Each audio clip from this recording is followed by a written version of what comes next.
Attention, tout le monde à l'écoute. Bonjour à toutes, bonjour à tous et bienvenue sur ce plateau de FestiTV 2011, comme tous les jours en direct de l'Espace Alia. Aujourd'hui, nous avons le plaisir d'accueillir Manuel Valls. Bonjour, Monsieur Valls. Nous sommes très heureux de vous avoir sur ce plateau et vous êtes le premier candidat qui se présente aux primaires à venir sur le Hof. Est-ce que je peux tout de suite vous poser cette question? Qu'est-ce qui vous pousse à venir dans le Hof cette année, à part les primaires, bien sûr? Non, mais ça serait un mauvais prétexte, même si je comprends que, comme Avignon est un rendez-vous incontournable, quand on prépare le rendez-vous aussi important qu'est l'élection présidentielle, on soit là. Mais il se trouve que je viens régulièrement ici, en Avignon, et que comme beaucoup de festivaliers, je picore entre le IN et le Hof, qui, c'est pas à vous que je vais expliquer ça, qui ne cesse de se développer. Et ça devient forcément une source d'inspiration importante pour votre éventuel programme? Mais d'abord, c'est un clin d'œil. Moi, je suis plutôt dans le Hof. Vous savez, il y a les gros cylindrés, c'est le IN. Et puis moi, je suis un candidat outsider. Donc, ce sont les PME, les start-up et forcément le Hof, si vous me permettez cette comparaison un peu osée. Oui, mais puis d'une manière, je pense, pour être plus sérieux, c'est l'occasion de voir la vitalité.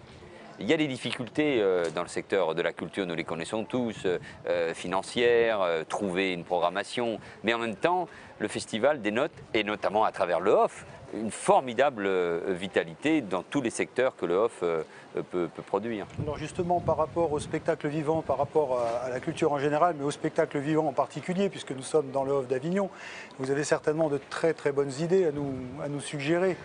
Non, je ne suis pas sûr qu'il y ait de très très bonnes idées. Bon, il y a à la fois des éléments inquiétants. Les restrictions budgétaires sont telles que même si demain on dit que la culture, et ça doit être le cas, est une priorité, qu'on doit la mettre de nouveau au cœur de tout projet politique, dans son lien avec la société, dans son lien avec l'école, bien évidemment, parce que c'est le meilleur moyen de lutter contre tous les déterminismes sociaux, économiques, culturels de notre société. Mais disons franchement les choses, ça sera toujours difficile. Et puis il y a de plus en plus de compagnies, il y a de plus en plus de comédiens, de jeunes comédiens. Donc il faut être très souple. Il faut s'appuyer sur les collectivités territoriales, il faut s'appuyer sur les nouvelles entreprises culturelles. Bon voilà, donc il ne faut pas hésiter à être imaginatif. Le programme du Parti Socialiste, en tout cas une partie du programme concernant la culture et le spectacle vivant, vous souhaitez développer l'idée de proposer de nouveaux modèles économiques d'intervention en faveur de la création artistique, complémentaires au financement de l'État et des collectivités territoriales. Qu'est-ce que vous entendez par là? Quels seraient ces nouveaux dispositifs? Bon, mais je pense, écoutez, de la même manière qu'il y a eu le CNC, qu'il y a eu le Centre national du livre, toutes ces grandes agences dont il ne faut pas avoir peur pour certaines. Il ne s'agit pas de vendre son âme au privé, mais de bâtir un partenariat entre le public et le privé. Moi, je pense qu'y compris pour le spectacle vivant, il ne faut pas hésiter à s'appuyer dans un partenariat qui doit réunir l'État, bien évidemment, et on a besoin du soutien de l'État pour le spectacle vivant, des collectivités territoriales, à condition que leur modèle financier soit changé. Il faut davantage de décentralisation, mais aussi davantage d'autonomie financière, alors qu'aujourd'hui elles souffrent, mais pourtant elles sont un élément essentiel du soutien au spectacle vivant. Et puis aussi le partenariat privé, c'est aussi un marché, et je ne le dis pas au sens négatif du terme, la culture fait partie aujourd'hui de l'économie. Et puis grâce à l'Internet, elle devient aussi populaire, elle touche de plus en plus de monde, et notamment la jeunesse, à travers l'Internet, vit et a ce rapport avec la culture. Donc je pense qu'il faut inventer un nouveau modèle. Est-ce que vous pensez qu'il y a encore des termes tabous, comme le terme marché, par exemple, économie, commerce, dans le spectacle vivant? Il y a dans une partie de la gauche, et puis il y a une forme de nostalgie aussi qui peut être la mienne, des années Malraux, des années Lang, où l'État intervenait. L'État, il doit être stratège, il doit être régulateur, il doit indiquer le chemin, mais il doit forcément aujourd'hui s'appuyer sur les collectivités territoriales, sur la décentralisation, sur l'autonomie des villes, des agglomérations, des départements et des régions, mais il doit aussi s'appuyer sur un marché. Et ce marché, il existe, y compris dans le spectacle vivant, y compris pour le spectacle vivant. Et pourtant, il y a quand même des régions qui sont donc tenues par le Parti Socialiste. Il y a déjà 3 ou 4 régions qui ont diminué d'une façon très très importante les budgets sur la culture. Est-ce que ce budget pour la culture va demeurer un budget d'ajustement? Il est trop souvent un budget d'ajustement. Moi, je le regrette. Moi, je préside une agglomération qui fait de la culture une priorité et qui ne baisse pas le budget de la culture. Et croyez-moi, pourtant, les difficultés financières sont là. Mais il faut être honnête. Si on veut s'engager vers une nouvelle phase de la décentralisation, où les collectivités ont davantage de pouvoir, y compris dans le domaine de la culture, pour prendre davantage d'initiatives. Elle doit avoir non seulement les transferts de compétences, mais aussi les transferts financiers. Et il faut, je ne vais pas vous embêter avec ça, une vraie réforme de la fiscalité locale, sinon on n'y arrivera pas. D'où les difficultés que connaissent aujourd'hui des collectivités territoriales. Puis il faut mettre les choses au clair, il faut savoir quels sont les chefs de file dans ce domaine-là. Et vous avez un couple, à mon avis, pour l'avenir qui est essentiel, c'est la région et les agglomérations, les grandes métropoles, puisque les départements doivent faire face à des défis colossaux en matière de politique sociale. Et comment abordez-vous la question du régime de l'intermittence dans l'avenir? Là, vous voulez qu'on passe toute l'après-midi sur ce sujet-là? Non, mais juste un petit résumé. Bon, il faut une remise à plat. L'intermittence a beaucoup souffert. Les décisions qui ont été prises au milieu des années 2000 ont fait mal, ont laissé souvent un goût amer. Et je crois qu'il faut s'interroger sur, plus que jamais, sur ce qu'est la professionnalisation.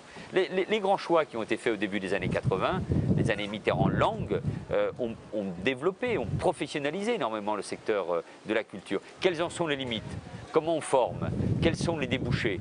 Bon, quels sont les métiers nouveaux qui vont être créés, notamment à travers les nouvelles technologies de la communication et de l'information? Donc moi, je suggère plutôt une mise à plat et de nouveau une discussion loyale entre les partenaires sociaux. Je crois que vous accordez, vous l'avez rappelé tout à l'heure, une importance à la sensibilisation des enfants, du jeune public, des collèges, des lycéens. Et quelle place pensez-vous que l'on devrait faire aux productions pour le jeune public? Est-ce que vous pensez que le jeune public a encore sa place? Il faut, mais moi je pense qu'il faut une révolution dont on n'imagine pas les conséquences si on l'amène jusqu'au bout, entre l'école d'abord et la culture. Grâce aux rythmes scolaires qui doivent évoluer, il faut que la culture prenne toute sa place dans l'école, mais il faut aussi sortir l'école. Et de ce point de vue-là, la place du jeune public doit être essentielle. Je le vois à travers la scène nationale de l'Agora à Évry. C'est un des éléments qu'il faudrait davantage développer. La sensibilité qu'on doit pouvoir développer à travers le théâtre, les arts plastiques, la musique, les arts anciens ou les arts numériques, le patrimoine, la mémoire, mais aussi l'avenir. Cette sensibilité, il faut la développer par tous les moyens. C'est un élément fondamental de la culture populaire, celle qu'il faut généraliser. Si tous les gamins de notre pays, d'une manière ou d'une autre, dès l'école primaire, peuvent avoir un accès à une œuvre d'art, à une lecture, à une pièce de théâtre, mais c'est tout leur univers qui change. Il faut de la sensibilité, il faut de l'amour. Et beaucoup de nos gamins dans les quartiers populaires, à travers uniquement la télévision, manquent de cette sensibilité, de cet amour qui leur offre ensuite des horizons extraordinaires. Alors revenons quelques instants sur le off et sur le in, puisqu'on est sur le Festival d'Avignon. Est-ce que vous pensez que dans l'avenir, ça a encore un sens de distinguer in et off sur ce Festival d'Avignon? Là, en répondant à cette question, je rentrerai de plein pied dans un débat qui est presque aussi ancien que celui du Festival d'Avignon. Ce qui m'a toujours gêné, c'est effectivement la coupure entre les deux, mais qui existe aussi quand on débat avec... Et surtout la différence de moyens qu'on leur alloue. Voilà, mais c'est un problème qu'on retrouve un peu partout. Et moi, je crois que si on veut doper les énergies qu'on retrouve notamment dans le off, ici, j'étais il y a un instant en train de voir ou de revoir une pièce de Molière, Le mariage forcé au Petit Louvre, où c'est une très jeune compagnie avec des garçons et des filles qui sont pleins de talent. Si on veut leur donner des débouchés, il faut casser cette rupture. Mais ça veut dire des vrais débats au sein de la profession, des vrais débats. Et donc enfin... Pour finir cette interview, vous avez donc cité déjà un spectacle. Vous avez encore l'intention de voir un spectacle ici Oui, bien sûr. Vous en voyez beaucoup? J'en vois pas assez. Mais ce soir, j'irai voir Mademoiselle Julie donc là, je sors du off pour aller vers le in, mais l'après-midi est longue encore et la matinée de demain devrait me permettre de continuer à voir beaucoup de spectacles, à picorer, à découvrir beaucoup de choses. Merci beaucoup d'avoir fait ce petit détour sur le plateau de Festi TV. Bonne suite. Je crois que ce soir vous allez voir Mademoiselle Julie, c'est ça? Voilà, absolument. Voilà, donc vous voyez, on est bien renseigné avec Juliette Binoche dans le off. Voilà, donc oui. On n'arrête pas. Très bien. Merci beaucoup de votre présence. Merci à vous, internautes, de nous avoir suivis. Vous savez que maintenant vous pouvez partager cette émission juste là, tout de suite, en cliquant sur votre Facebook, sur votre Twitter, sur tous vos réseaux. Ce nouveau site permet maintenant de partager l'ensemble de ces émissions. Voilà. Merci de nous avoir suivis. Merci Manuel Valls de votre présence. À très bientôt. Au revoir.